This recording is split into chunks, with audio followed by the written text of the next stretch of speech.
students, welcome in Shri Ram Education Center. Class 10th math चल रहा है, exercise 12.2 12.1 हमने कंप्लीट किया। आपको कहीं पर भी डाउट, कहीं पर भी कंफ्यूजन, कैलकुलेशन से रिलेटेड आपको कंफ्यूजन हो तो आप डायरेक्ट मुझसे डिस्कस कर सकती हैं। मैंने अपना नंबर भी मेंशन किया 9758329641 और वी इसको एक्सप्लेन करेंगे with more and more example, अलग अलग एग्जाम्पल के साथ में और अलग अलग वे से, बिल्कुल एक सिंपल वे से। अगर आपको टफ भी लग रहा होगा तो बहुत इजी लगेगा। तो आप बस नोट्स बनाते रहिए, साथ साथ सोल्व करते रहिए। जहाँ पर भी आपको डाउट्स है कमेंट बॉक्स में कमेंट कर सकते हैं, डायरेक्टली मुझसे डिस्कस कर सकते हैं कि और it is not necessary you are our regular student और नॉट, या आप कहीं से भी वॉच कर रहे हैं, कहीं से भी ऑब्जर्व कर रहे हैं, आप मुझसे अपना डाउट, कन्फ्यूजन या जो भी चैप्टर टफ लग रहा हो, कोई क्वेश्चंस में कन्फ्यूजन हो, आप मुझे विदाउट हेजिटेशन भेज सकते हैं। ठीक है, स्टार्ट करते हैं। एक्सरसाइज 12.1 आपका 12.1 ऑलरेडी कंप्लीट किया है। इस चैप्टर के लिए आइडेंटिटीज आप जरूर स्ट्रॉक कीजिए। A solid is in the shape of cone, एक सॉलिड है कोन की शेप में, स्टैंडिंग ऑन अ हेमिस्फीयर, जो एक हेमिस्फीयर पर खड़ा है, with both the radius being equal to 1 centimetre. उन दोनों की रेडियस कितनी है? 1 centimetre and height of cone is equal to radius.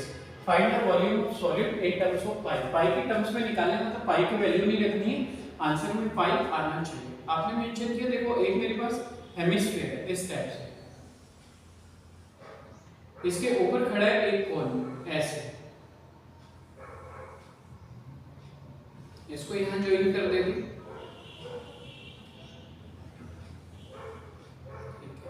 तो कैसा बन गया? इस टाइप से।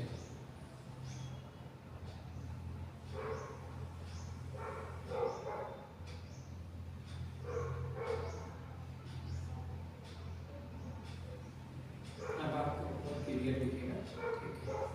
इसका रेडियस, इसका हाइट, ठीक है। तो a solid in shape of cone standing on hemisphere with radii being equal to 1 centimeter।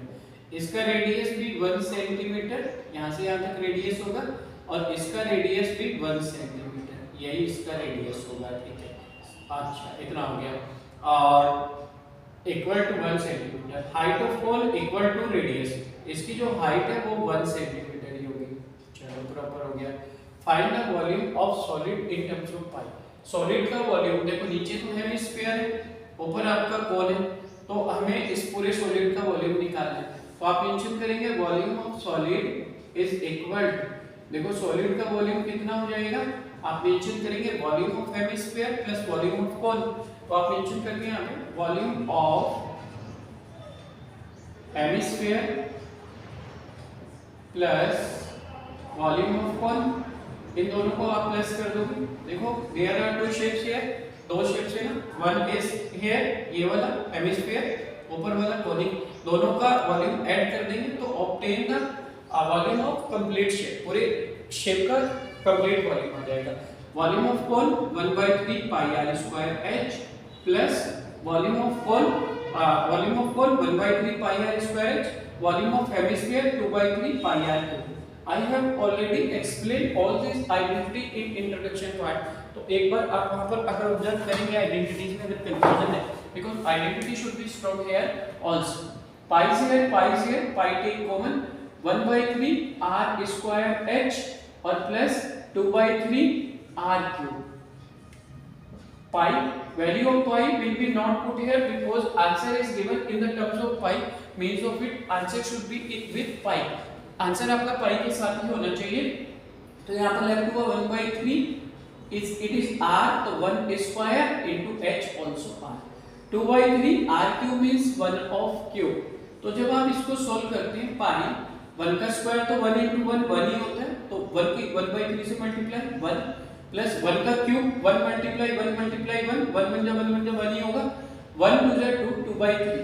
LCM of both कितना हो जाएगा यहाँ पर 3, तो 2 और 1 3 3 3 कैंसिल, तो pi, because the side was in centimetre, तो वॉल्यूम निकालते हैं तो centimetre cube, if side was in metre तो आंसर आ जाएगा मीटर क्यूब। तो दिस इज योर आंसर। दो शेप थी, first is hemisphere, second is cone. Obtain करना था इस सॉलिड का वॉल्यूम, तो आपने किया volume of hemisphere plus volume of cone दोनों को ऐड किया, आंसर इज ऑब्टेन। पाई की वैल्यू नहीं रखनी थी, in terms of pi calculate करना था। Take a screenshot of it, that's the question number first of exercise 12.2। I hope बहुत अच्छे से क्लियर हुआ होगा। Take a screenshot.